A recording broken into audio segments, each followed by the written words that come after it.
పుట్టిన దగ్గర నుంచి కట్టి కాలేదాకా సొంత ఇంటి కోసం వెతికి అలసిపోయిన ఒక శరణార్థి గురించి చెప్తారు.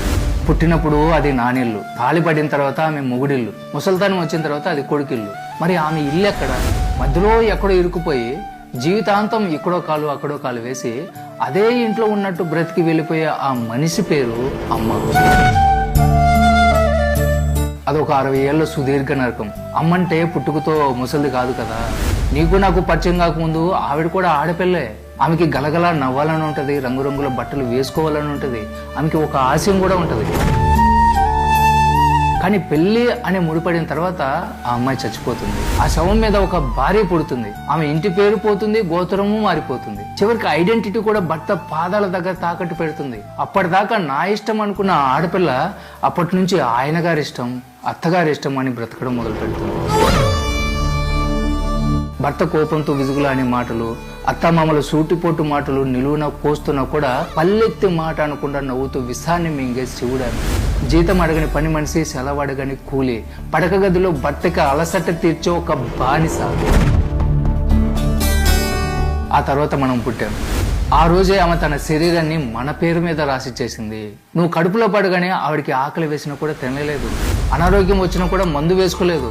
నిజం చెప్పాలంటే ఆమెని కొంచెం నమిలి తింటూ పెరిగిన నరమాంస భక్షకులం మనం పెరిగే కొద్దీ ఆమె ఆయుస్సు అమాంతం హారతి కర్పూరంలా తగ్గిపోతూ ఉంటుంది. మనమే సిగరెట్ లాగా కాల్చి పీలుస్తా ఉన్నాం. కట్ చేస్తే కొడుకు పెళ్ళైపోతుంది. కొడుకే ప్రపంచం అని బ్రతికిన ఆవిడికి సడన్ గా ప్రపంచంలో చోటు తగ్గిపోతుంది. ఇంటికి కొత్త పెత్తనం వస్తుంది.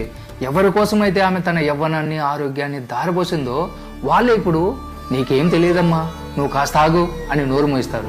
ఆమెది చేదస్తమంటారు. చివరికి ఏమవుతుంది? ఈ ఇల్లు నాది అని ఆమె జీవితం మొత్తం అనుకుంది. కానీ ఆమె అదే ఇంట్లో ఒక గెస్ట్ లాగా మారిపోతుంది. దిక్కుమాలిన మందు బిళ్ళలు, హాస్పిటల్ వాసనలు, మొహం చాటేసిన భర్త, బిజీ అయిపోయిన కొడుకు విజుక్కునే పోవడం. చివరికి మంచం మీద పడిపోయిన తర్వాత ఆవిడికి చావు అంటే భయం ఉండదు. నేను ఎవరికీ బరువు కాకూడదు అన్న బాధ ఎక్కువగా ఉంటుంది.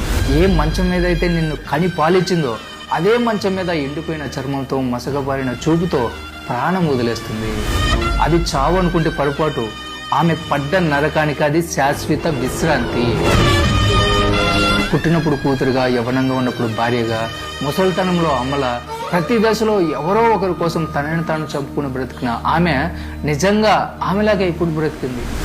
మనం రాసిచ్చిన ఆ దరిద్రమైన స్క్రిప్ట్ లో అద్భుతంగా నటించి చివరాఖరుకు చప్పట్లు కూడా దక్కించుకొని ఓడిపోయిన ఒక గొప్ప కళాకారిణి ఆమె.